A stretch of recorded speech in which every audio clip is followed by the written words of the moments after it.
नमस्कार।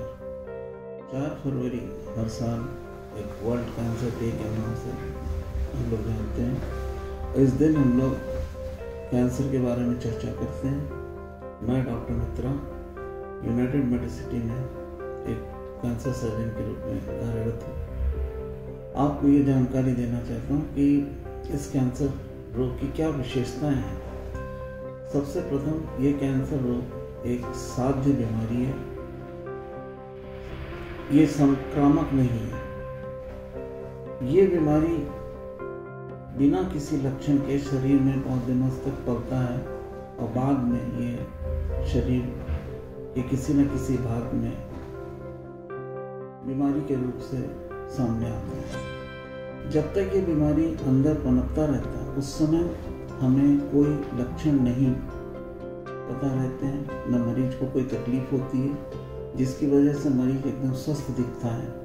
और धीरे धीरे जब ये बीमारी बढ़ने लगती है तो उसमें तरह तरह के लक्षण सामने आते हैं, खास करके गांठ का निकलना या खून का बहना इत्यादि या घाव का होना।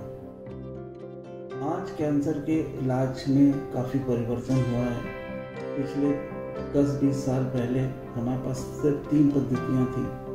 एक ऑपरेशन का, दूसरा रेडियोथेरेपी और तीसरा दवाइयों से। पिछले दशक में दवाइयों में बहुत परिवर्तन आया। बहुत किस्म की दवाइयाँ सामने आ गई, जिसमें हम लोग खास करके इम्यूनोथेरेपी और टारगेटेड थेरेपी पे विशेष जोर दे रहे हैं, जो कि कैंसर विशेष कोशिकाओं को ही नष्ट करते हैं। इस तरह से देखा जाए तो कैंसर के इलाज में अब सर्जरी और रेडियोथेरेपी के अलावा जो हमारे पास दवाइयों का विशेष दवाइयाँ हमारे पास उपलब्ध हुई हैं, उसमें टारगेट थेरेपी और इम्यून थेरेपी का काफ़ी बड़ा रोल है।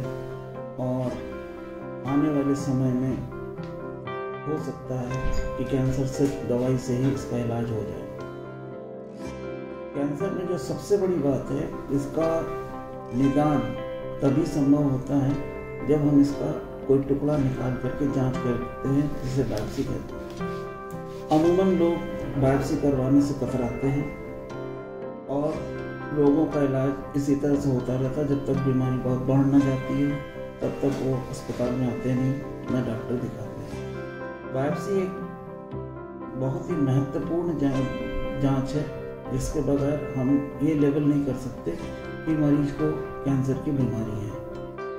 आज की तारीख में बायोप्सी में कुछ नई पद्धतियाँ आई हैं, जिसमें लिक्विड फ्लूइड बायोप्सी बहुत इम्पोर्टेंट माने रखता है। ये सिर्फ खून, जैसे खून की जांच होती है उसी तरह से इसमें भी शरीर से खून निकाल के उसमें देखते हैं कि कैंसर की कोशिकाएं दिख रही हैं या कैंसर की कोशिकाओं के जो अवयव होते हैं, जीन्स, उनकी स्टडी की जाती है। उससे पता चल सकता है कि मनुष्य के शरीर में किस तरह का कैंसर पनप रहा है, और इसमें हमें किसी तरह का कोई टुकड़ा निकालना नहीं पड़ता।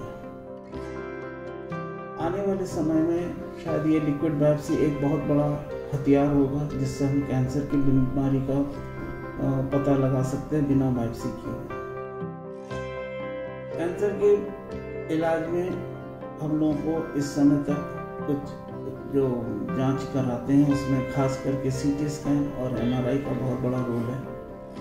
लेकिन पिछले दशक में एक नया स्कैन भी शुरू हुआ है, जिसे कहते हैं PET scan. PET scan CT scan और एमआरआई से कहीं ज़्यादा इम्पॉर्टेंट है कैंसर की जानकारी देने में, जिसमें एक ही बार में सर से पैर तक के पूरे शरीर का स्कैनिंग होती है और एक ही टेस्ट में हमें ये पता चल सकता है कि कैंसर के टिश्यू कहाँ कहाँ पे फैले हुए हैं। तो जो बीमारी हमें लोकलाइज लगता है, जैसे मान लीजिए स्तन का कैंसर, उसमें एक गांठ दिख रही स्तन में, लेकिन स्तन का कैंसर का गांठ काफ़ी बड़ा है, कांख में गिल्टियाँ भी। तो ऐसे केसेस में अगर हमें जानना हो कि बीमारी और फैला है कि नहीं, तो पेट स्कैन सबसे बेस्ट टेस्ट माना जाता है आज की तारीख में, जो हमें ये बता सकता है शुरू में कि बीमारी कितनी फैली हुई है। इलाज के दौरान या इलाज होने के बाद भी इस जहाँ से पता चल सकता है कि बीमारी शरीर में रह गई, जिसके लिए हमें और आगे इलाज करना या नहीं करना। इन्हीं शब्दों से मैं आज आपको ये बताना चाहता हूँ कि मैं जिस अस्पताल में काम करता हूँ उसका नाम है यूनाइटेड मेडिसिटी, और हमारा ये नया अस्पताल 2 साल में काफ़ी कुछ हद तक हम लोगों ने कैंसर के मरीजों का इलाज शुरू कर दिया, जिसमें हम लोग सर्जरी भी करते हैं, साथ साथ कीमोथेरेपी भी करते हैं, और दूर दराज के मरीज भी अब आने लगे यहाँ पे, जिनका इलाज सुचारू रूप से ये अस्पताल कर रहा है। और कई एक मरीज यहाँ से ऑपरेशन कराए, इलाज कराए, और आज की तारीख में स्वस्थ होकर घर वापस गए हैं।